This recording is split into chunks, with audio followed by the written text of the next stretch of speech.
Documentos exclusivos a los que accedió la Contra prueban que no se abrió la segunda torre en la emergencia de anteayer porque los controladores no han sido capacitados a tiempo por Corpac. Dina Boluarte inaugura un colegio con francotiradores y las acciones del puerto de Chancay en máximos históricos, caserito. Empieza la Contra.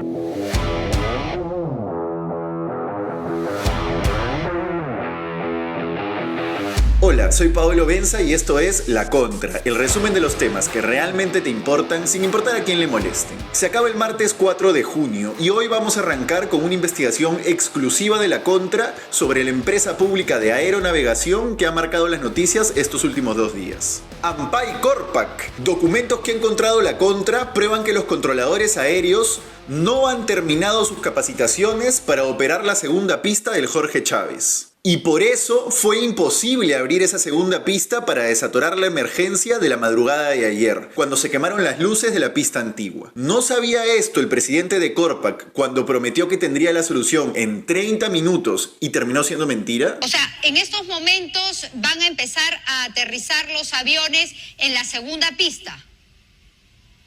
Todavía no, yo calculo que en unos 20-30 minutos debemos comenzar ya a operar esa segunda pista para aliviar un poco el problema, ¿no? Explico. El domingo por la noche, cuando el tráfico aéreo peruano había colapsado, decenas de miles de personas se aglomeraban en los aeropuertos por la cancelación de vuelos. Y el presidente de Corpac, José Luis Barrios, salió en 3 canales de televisión a anunciar que abriría la segunda pista del Jorge Chávez. Esto como solución a la emergencia ante el apagón de las luces de la otra. Para ello necesitaba operar la nueva torre de control. Según fuentes de este podcast, 4 controladores fueron a la nueva torre para cumplir con la promesa de Barrios, pero nunca lograron abrir la segunda pista. Recién hacia las 4 de la mañana, Corpac logró encender las luces de la pista antigua y restableció la operación del aeropuerto. Pero la segunda pista nunca se usó. ¿Por qué? Hasta ahora se ha hablado de un problema con los vidrios de la nueva torre, que muestran un doble reflejo de los aviones cuando aterrizan. Y eso es cierto, ese problema existe. Pero ¿por qué Corpac no usaba la nueva torre al menos para hacer que los aviones despeguen del Jorge Chávez y así poder liberar un poco el cuello de botella que se estaba formando? Algo hubiera sido mejor que nada, ¿no? Bueno, la respuesta va mucho más allá de los vidrios que duplican la imagen. La respuesta a la negativa de los controladores de operar la segunda pista desde la nueva torre es simple. No han sido capacitados a tiempo para hacerlo. Según documentos del Sistema Electrónico de Contrataciones con el Estado, apenas hace 6 días, el 29 de mayo, Corpac abrió la convocatoria para comprar pasajes de avión hacia España para que 15 de sus controladores puedan ir a capacitarse en la operación de la segunda pista. Las bases de la convocatoria que pueden ver en pantalla muestran que los viajes de estas 15 personas, divididas en 3 grupos, recién están programados para el 22 de junio, el 13 de julio y el 3 de agosto. Sin capacitarse es imposible operar. Ningún controlador se va a hacer responsable por un trabajo para el cual no ha recibido capacitación y certificación de Corpac. Los perjudicados, decenas de miles de peruanos. Las propias bases a las que accedió este podcast detallan el enorme retraso que tiene Corpac en la capacitación de su personal para operar la segunda pista. El texto dice que en enero del 2023 se acordó empezar a abrir progresivamente la nueva torre y la segunda pista, pero que eso solo es posible, y cito, con una capacitación y entrenamiento de calidad. Recién el 5 de abril de este año, más de un año después de acordar que ya empezaban a operar la segunda pista, el directorio de Corpac firmó un documento para autorizar el viaje al exterior del grupo de controladores. Un poco tarde, ¿no? Los controladores se capacitan en la operación de segunda pista en Jerez, España. Con esto queda claro que más allá del tema de los vidrios de la torre, Corpac no ha cumplido con su parte, capacitar a su personal. Los vidrios dificultan el aterrizaje, pues duplican la imagen del avión que se aproxima a tierra, pero no tanto el despegue. Incluso con instrumentos se podría aterrizar aviones a pesar del doble reflejo. Pero nada de eso fue posible en la madrugada de ayer por la desidia de la empresa pública. Otra convocatoria que revisó la Contra, publicada el último 30 de abril, hace poco más de un mes nomás, busca comprar repuestos para los sistemas de ayudas luminosas de los aeropuertos a nivel nacional. Las luces de las pistas, para entendernos. Las luces como las que se malograron hace 2 días. Esta convocatoria de Corpac se ha ido postergando desde abril y aparece todavía como inconclusa en la base base de datos del Estado. Incluye luminarias y cables eléctricos para los sistemas de luces de las pistas de aterrizaje. Al revisar las contrataciones de Corpac, también podemos ver la enorme cantidad de plata que gastan en organizar un campeonato de fútbol y vóley de un día. El 24 de abril sacaron una convocatoria para contratar a una empresa que organice ese campeonato. Aún no han adjudicado el servicio, pero podemos darnos una idea del gasto que representará viendo el contrato que se firmó por exactamente el mismo concepto el año pasado. Le pagamos 144.000 soles a una empresa solo para que organice el evento deportivo. ¿Acaso no tendría Corpac que estarse preocupando más de capacitar a sus controladores para poder operar la segunda pista antes que de organizar pichanguitas? Bueno, y aprovecho el cierre de este primer bloque para desmentir un bulo que se ha propalado hoy sobre la nueva torre del Jorge Chávez. RPP publicó esta foto que mostraba cómo supuestamente se reflejan los fluorescentes en el vidrio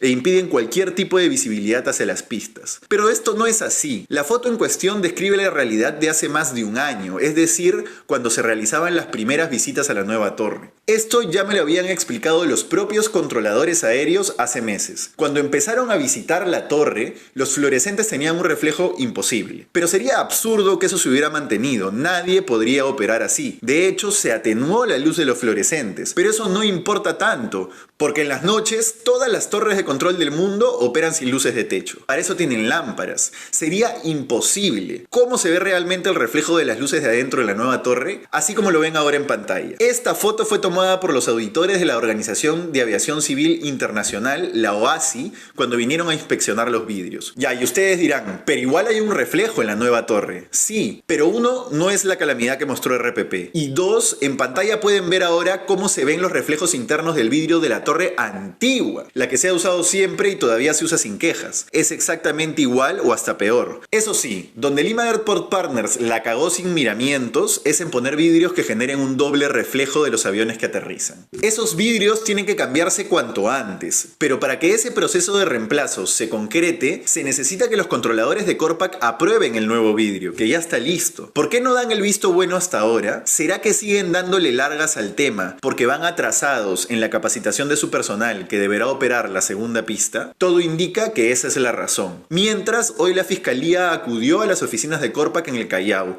pues les ha iniciado una investigación por presunta omisión de funciones en el apagón del domingo. Veremos. Vamos a un primer corte y volvemos con la estúpida paranoia de la presidenta al inaugurar un colegio. También con el impactante aumento del precio de las acciones del puerto de Chancay, principalmente adquiridas por personas como tú o como yo. Volvemos. Anuncia en la Contra Podcast la información que necesitas sin importar a quién le moleste. Hemos empezado este proyecto desde la sala de Paolo Benza y para garantizar la sostenibilidad de este espacio te necesitamos a ti, a tu bolsillo, a tu aporte, a tu sencillo. Porque si confías en nosotros, le das una manito también a la información periodística y a la Pepa sin filtros y te haremos llegar a esas audiencias que aún no te conocen. Te esperamos. Regresamos con La Contra, el resumen de los temas que realmente te importan sin importar a quién le molesten. Suscríbete a nuestro WhatsApp, busca el link que está en la descripción de este video. Recomiéndanos con tus patas, estoy seguro que sabes a quiénes les seremos útiles e interesantes. Ya pronto sacamos el Patreon. Titulares. 1. El precio de las acciones del puerto de Chancay no para de subir. Concretamente, las de Inversiones Portuarias Chancay, o IPCH. La empresa que la minera Volcan separó de su negocio principal, que es el minero, Como les vengo contando en programas anteriores, en mayo Volcan separó su participación en el megapuerto del resto de la empresa. Para ello creó Inversiones Portuarias Chancay, que en estos últimos días ha gozado de una salud envidiable para el poco líquido mercado de valores peruano. Desde que salió a la venta el 23 de mayo, el precio de las acciones de IPCH no ha parado de crecer. Su primer día lo cerró en 22 centavos de sol por acción y ayer lunes llegó a más de 40 centavos, casi el doble. Y todo impulsado por la compra de acciones por parte de personas naturales, algo no tan común en la bolsa de este país, donde hay pocos compradores entusiastas en comparación a otras partes del mundo. Ojo, hay que aclarar algo. Inversiones Portuarias Chancay solo es propietaria del 40% del megapuerto en construcción. El otro 60%, un porcentaje de control, lo tiene la estatal china COSCO Shipping. ¿Qué está pasando con el precio de la acción de Chancay? Primero, gestión explica que los accionistas de Volcan han estado moviendo el mercado al liquidar las acciones que obtuvieron en IPCH al escindir ese pedazo de su negocio. ¿Y por qué las han estado liquidando? para compensar las pérdidas que registra la acción de la propia Volcan, que se desplomó 38% durante el mes de mayo. Como también les he contado, Volcan pasó por una traumática y extraña venta recientemente. El conglomerado suizo Glencore vendió su participación de control en Volcan al millonario argentino José Luis Manzano a apenas $20 millones, una ganga, y este compró sin siquiera hacer un due diligence ni una valorización, o al menos eso es lo que le ha dicho a los reguladores peruanos. Bueno, todo ese proceso raro ha destruido el valor de las acciones de Volcan y los accionistas minoritarios habrían buscado compensar esa caída vendiendo sus títulos en Inversiones Portuarias Chancay. Pero también hay otras razones detrás de este subidón en las acciones de Chancay. Uno es la expectativa. El Congreso le acaba de dejar al megapuerto el camino libre con una modificación normativa. Se habla mucho del desarrollo inmobiliario que colinda con el puerto, donde ya operan mafias de tráficos de terrenos. Todo parece indicar que la obra sale pronto. De hecho, hasta se ha anunciado que Xi Jinping, el presidente de China, vendrá a cortar el listón a fines de año. La cosa está próxima. Todo eso ha generado un montón de expectativa en la gente. Personas naturales con excedentes para invertir en el corto plazo, para timbiar un poquito, están decidiendo comprarse un pedacito del puerto. De hecho, este humilde podcast fue uno de los primeros en darle espacio noticioso amplio a Chancay, pero ahora ya está por todos lados. Incluso a mí mismo me paran saliendo videos en TikTok de personas random alentándome a invertir la plata que no tengo en acciones de Chancay. Está claro que es una tendencia. Nomás les digo que vayan con cuidado. Al no tener porcentaje de control sobre el megapuerto, la acción de Inversiones Portuarias Chancay es meramente especulativa. Por el 40% que tiene, IPCH solo está obligada a reportar una línea de inversiones asociadas en sus estados financieros respecto al tema, no cómo le va a todo el negocio.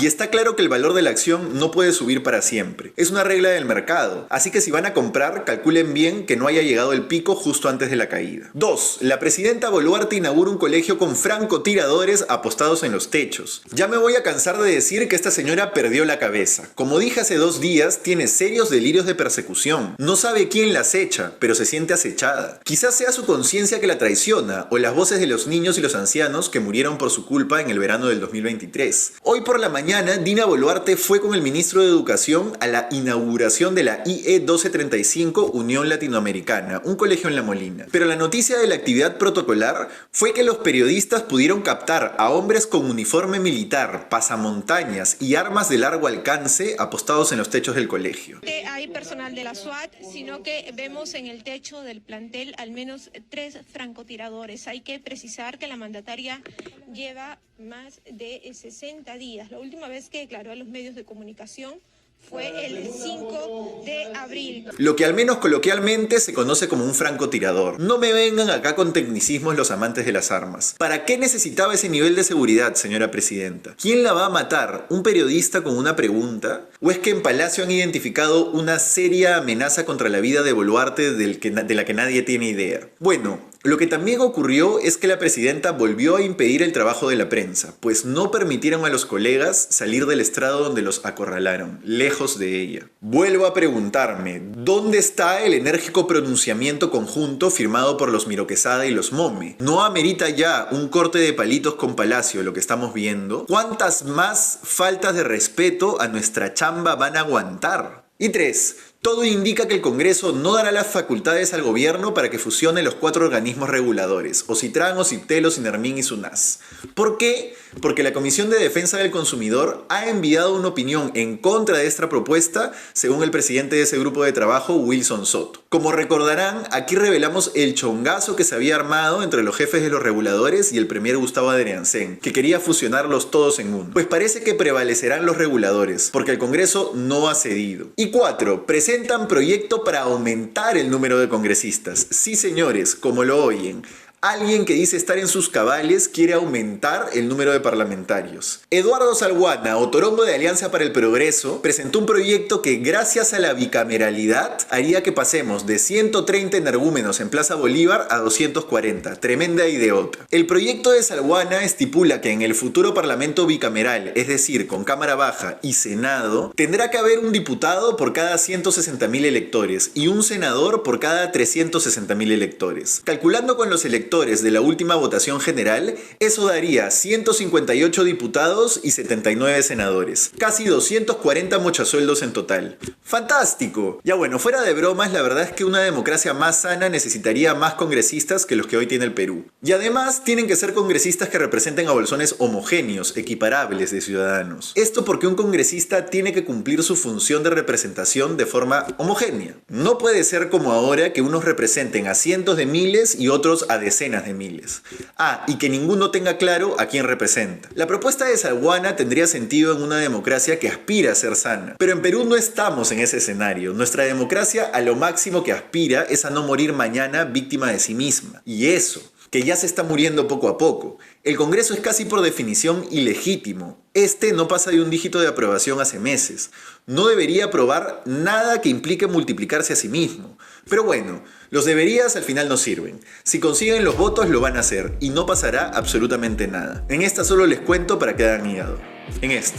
Vamos a un último corte y volvemos con un decreto que ha emitido el gobierno de Joe Biden en Estados Unidos para cerrar sus fronteras a los inmigrantes. Volvemos. Anuncia en La Contra, el nuevo podcast para monetizar de Paolo Benza. Ya somos una comunidad de más de 100.000 seguidores que siguen nuestras pepas día a día, que está creciendo en TikTok y hoy necesita de tu apoyo en este canal de YouTube. Mándanos un DM, contáctanos y escríbenos, que te estaremos esperando. Y de paso te contamos unas pepas sin compromiso.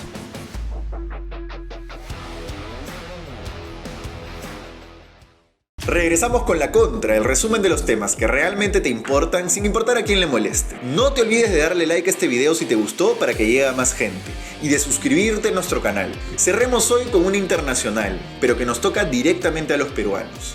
Joe Biden, el presidente de Estados Unidos, firmó hoy una orden ejecutiva para restringir el acceso a su país de migrantes indocumentados y hacer mucho más difíciles las solicitudes de asilo. Por si no lo saben, el ingreso de migrantes a Estados Unidos es un tema que en los últimos meses ha crecido muchísimo en importancia dentro del debate político. Allá todo el mundo habla sobre el tema, desde una u otra posición. Se comenta en prensa norteamericana que en los últimos años la estrategia en la que se enfocaron muchos migrantes indocumentados fue la de cruzar la frontera, entregarse a las autoridades y pedir asilo. Ahora eso ya no se podrá hacer. O se hará muy difícil. La orden ejecutiva de Biden dice que en Cristiano se podrá deportar migrantes a discreción, bloqueándoles la posibilidad de recibir asilo, cuando consideren que la frontera está desbordada. ¿Y cuándo es eso? Cuando la patrulla fronteriza arreste a más de 2.500 indocumentados al día. Las medidas restrictivas se suspenderán cuando las detenciones bajen a 1.500. Así de sencillo. En mayo, ojo, alrededor de 3.800 migrantes cruzaron la frontera sur de Estados Unidos al día. Las únicas excepciones a la norma serán los niños que viajan solos,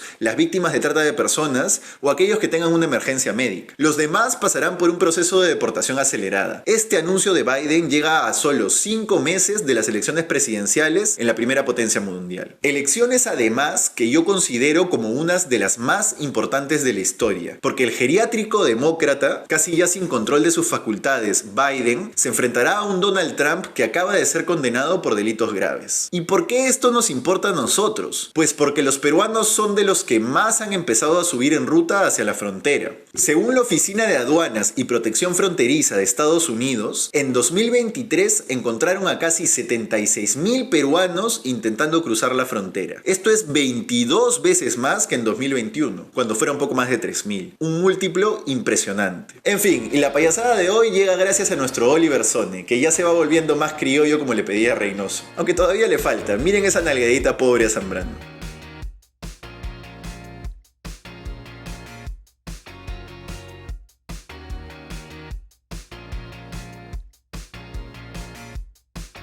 Eso fue todo por hoy en La Contra. Disfruta, comenta, comparte este video en la noche de hoy o en la mañana de mañana, como más te acomode. Y recuerda, saca esa capacitación lo antes que puedas. La necesitas. No seas como empleado de Corpa. ¡Chao!